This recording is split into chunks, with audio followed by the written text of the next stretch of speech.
ভারত কখনো বাংলাদেশকে পাকিস্তান হতে দেবে না, এবং এটা একটা রিয়ালিটি। যদি বাংলাদেশ তার জায়গা থেকে নড়ে, অতীতেও বহুবার নড়েছে সে, অতীতে আপনি খেয়াল পুরো হিস্ট্রি দেখুন, বাংলাদেশের কোনো সোজা হিস্ট্রি নেই। প্রধানমন্ত্রী তারেক রহমান সাহেব ভারতে কেন যাবেন কিংবা কেন যাবেন?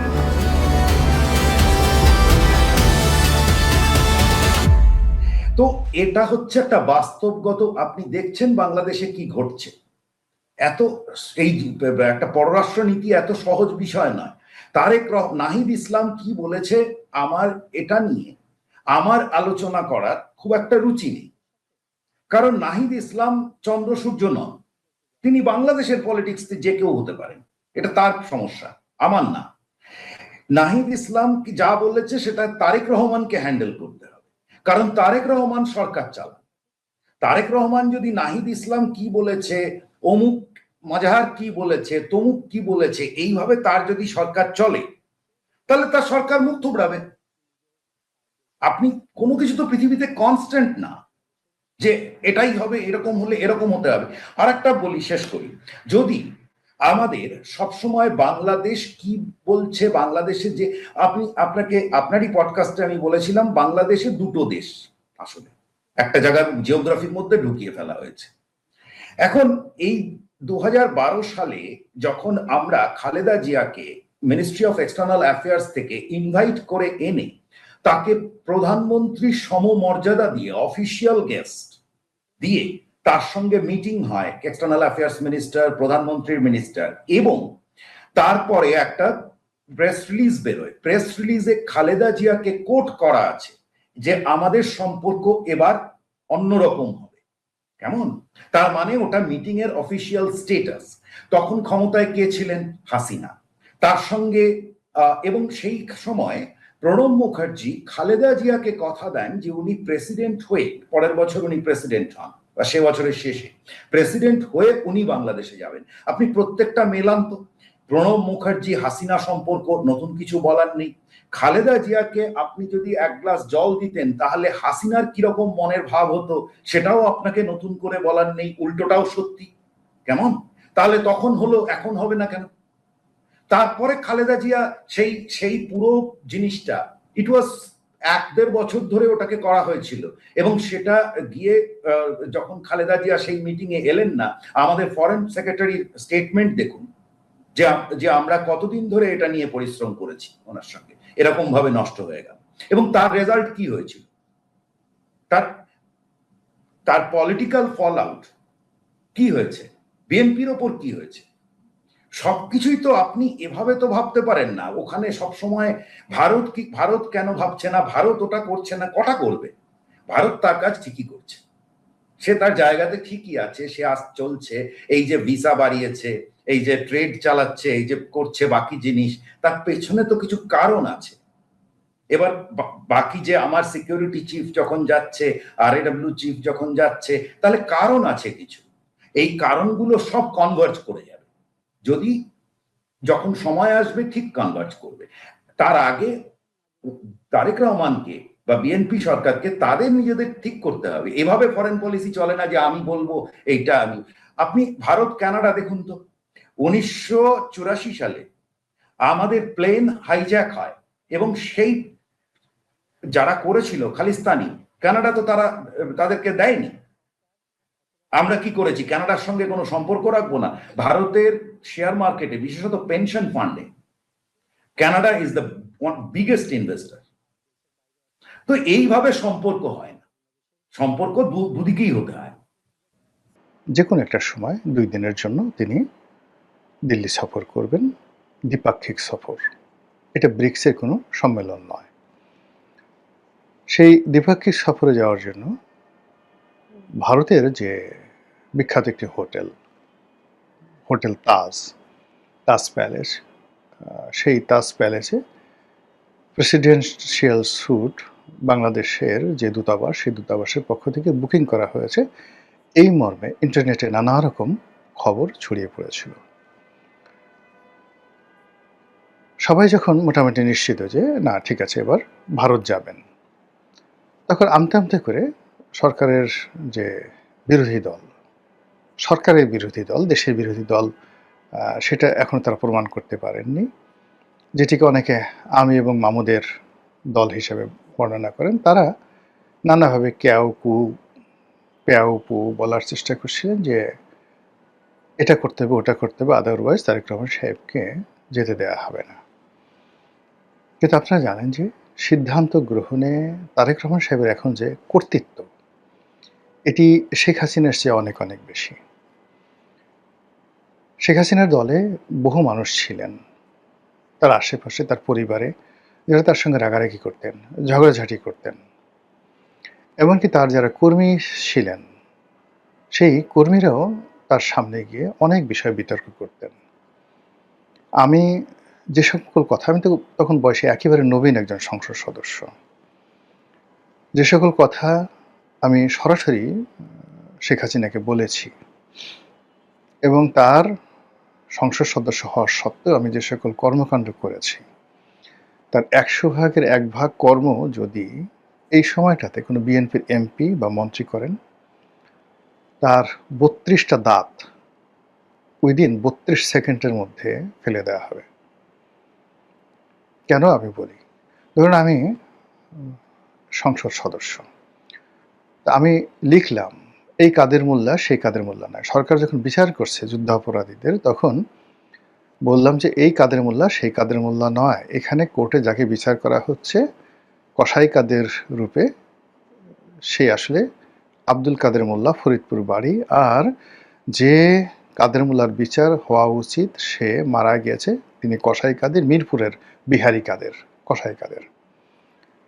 আচ্ছা, এখন আপনি এই যে বর্তমান আইসিটিতে মামলা চলে, এইরকম একটা হট মামলার সম্পর্কে কোনো এমপি কথা একটু বলুক তো দেখি, কত বড় সাহস। আমি অর্থমন্ত্রী, স্বরাষ্ট্রমন্ত্রী, সেই সাহারা খাতুন, মহিউদ্দিন খান আলমগীর, তাদেরকে নিয়ে টেলিভিশনে নির্মম নিষ্ঠুর সমালোচনা করেছি। স্বয়ং প্রধানমন্ত্রীকে বলেছি, রেকর্ড, পার্লামেন্টারি কমিটির বৈঠকে রেকর্ড, এবং সেগুলো আবার যুগান্তর পত্রিকা থেকে শুরু করে সমস্ত পত্রিকায় ৬ কলাম ব্যানার হেডলাইন। এমপি রনির অভিযোগ প্রধানমন্ত্রীর কোনো চেইন অফ কমান্ড নেই। আপনি এরকম একটা কথা এখন কোন একজন এমপি বলুক, তারপর সেটা আসুক যে তারেক রহমান সাহেবের কোনো চেইন অফ কমান্ড নেই, দেখেন দাঁত কয়টা থাকে। ওখানে বসে সরকারি দলের এমপি তখন তারেক রহমান সাহেবের প্রশংসা করেছি, বেগম জিয়াকে নিয়ে লিখেছি স্বপ্নলোকের কল্পযুগে বেগম জিয়ার রাজনীতি, একবার নয়, দুইবার নয়, তিনবার নয়, বহুবার ইনুস সাহেবকে নিয়ে লিখেছি। দেখুন, আবারও সেই একইভাবে প্রশ্ন আসছে, বাংলাদেশের সরকার কতটা সে সে কি বাচ্চা ছেলের মোয়ার মতো করে বসে আছে, নাকি সে একটা ম্যাচিওরড সিটিজেনের মতো, গ্লোবাল সিটিজেনের মতো বিহেভ করছে? দুটো দেখতে হবে তো। আপনি তো এভাবে বললে হয় না। যা বলা হয়েছে এবার আমাদের যখন ক্লারিফাই করা হয়েছে যে বাংলাদেশের কোর্টে নিয়ে আমার কোর্টে আসতে হবে, আমার কোর্ট যা ডিসাইড করবে সেভাবে হবে। সবকিছুরই তো একটা নিয়ম আছে। আপনি আমি আপনাকে যা খুশি মনে করলাম বললাম, তাই বলে আপনি তো সেটা হবেন না। এরকম ভাবে হয় নাকি আপনি সবকিছু এক করে দেবেন, মুড়ি মিছড়ি একসঙ্গে ঢুকিয়ে? খালেদা হাসিনা কি কোনো চোর ডাকাত? আপনাকে কে বলেছিল ওনার উপর লাইফ ডেথ সেন্টেন্স দিয়ে দিতে? আরে আর সবকিছু টেকনিক্যালিটিস ভুলে যান, ডেথ সেন্টেন্স দিয়ে দিলে একজন পলিটিশিয়ান, পৃথিবীর কোনো দেশ তাকে ফেরায় না। এটা তো সাধারণ যুক্তি। আসলে তো বাংলাদেশ তাকে চায় না, সেই জন্য এই সমস্ত ঝামেলা আছে। সেগুলো মানে আমরা এভাবে বলছি না যে বাংলাদেশ শুধুমুধু তার ঘরের ঝামেলা নিয়ে শেখায়, এগুলো সমস্ত অ্যাকচুয়ালি নন ইস্যুস, এগুলোতে হচ্ছে না, তার ইস্যু অন্য জায়গায় আছে। হাসিনাকে দেয়নি বলে হচ্ছে না, হাসিনা গেলে পরে সমস্যায় পড়বে সেই জন্য হচ্ছে। আরে হাসিনাকে নিয়ে এত কথা, তা হাসিনা নিজেই তো বলেছে সে যাবে, তাহলে আবার হাসিনা ইস্যু হয়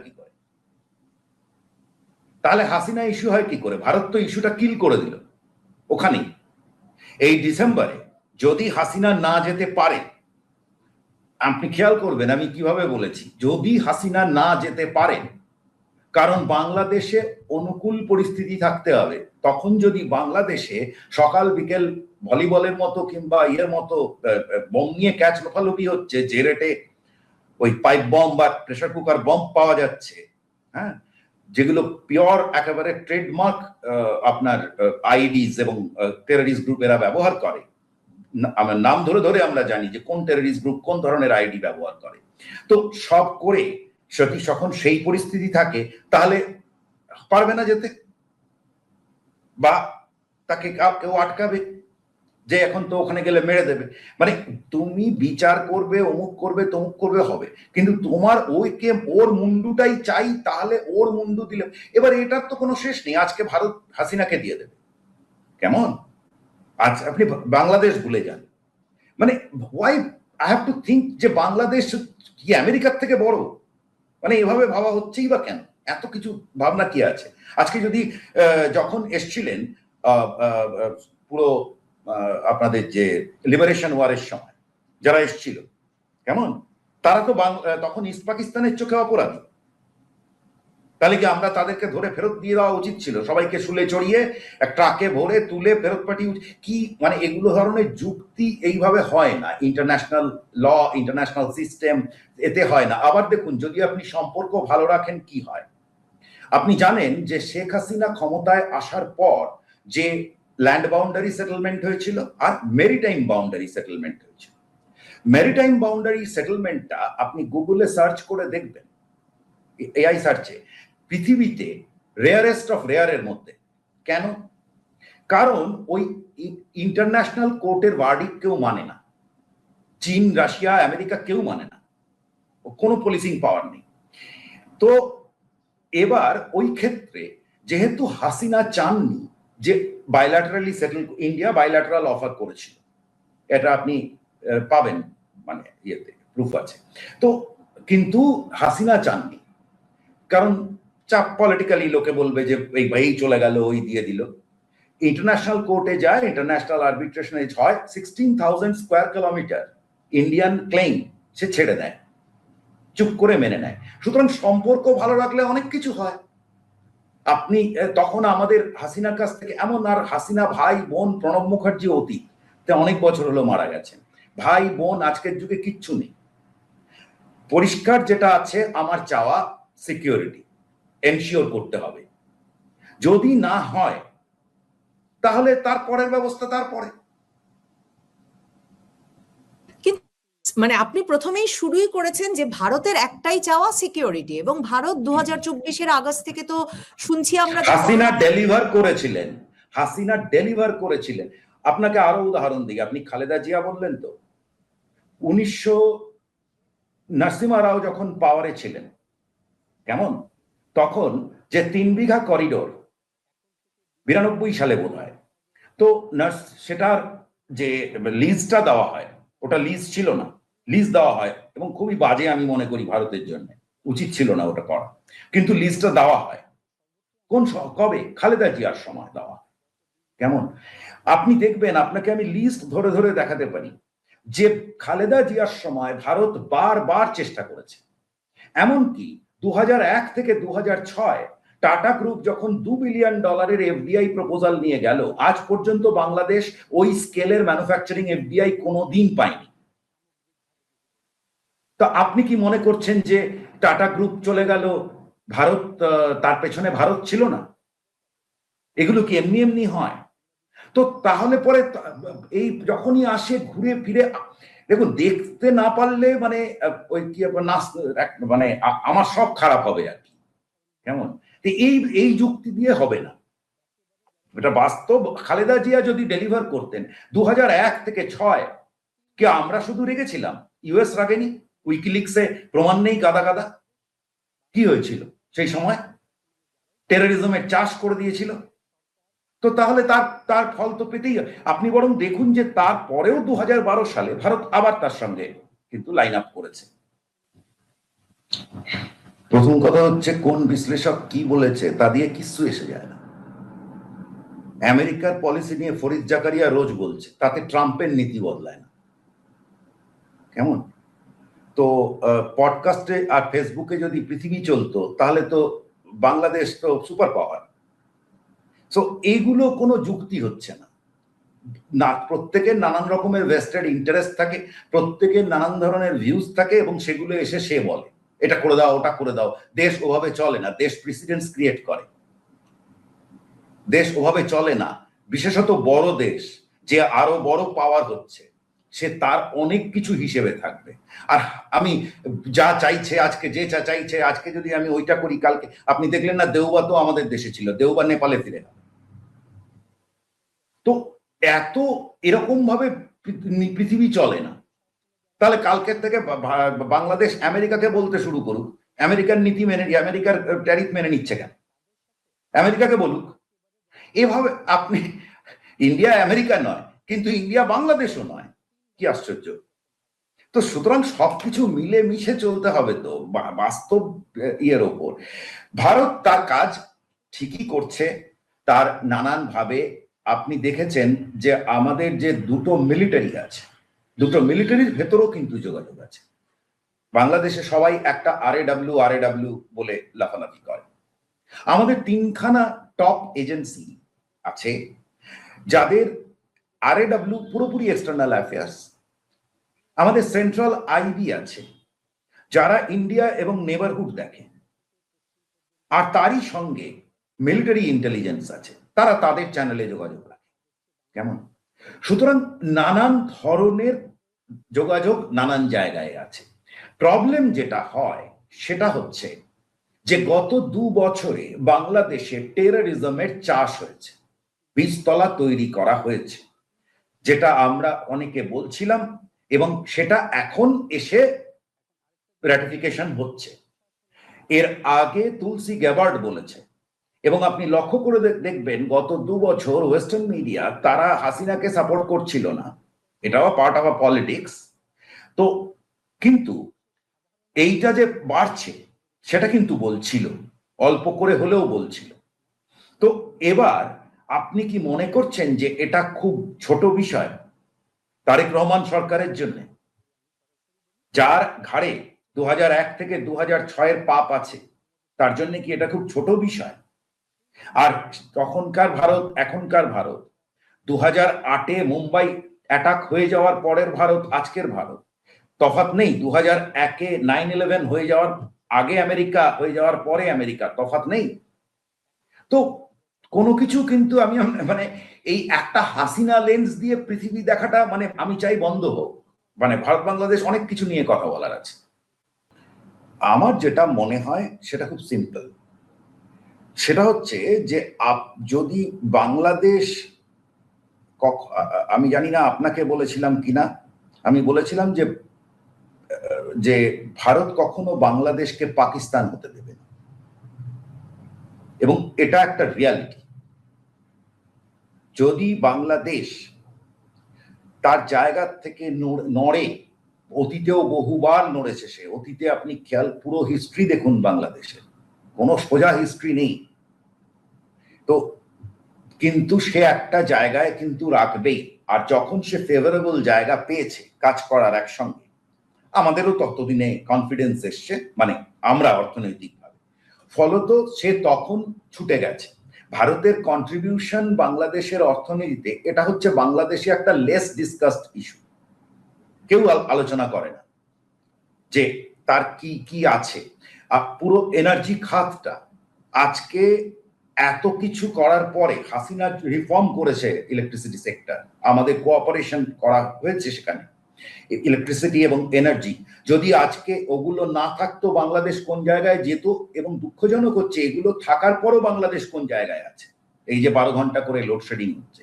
তো মানে আমি একটা জিনিস বুঝি, যতটুকু আমার জ্ঞান, সামান্য জ্ঞান বুদ্ধি দিয়ে বুঝি, যে বাংলাদেশ যদি কনফ্লিক্ট পাথে যায়,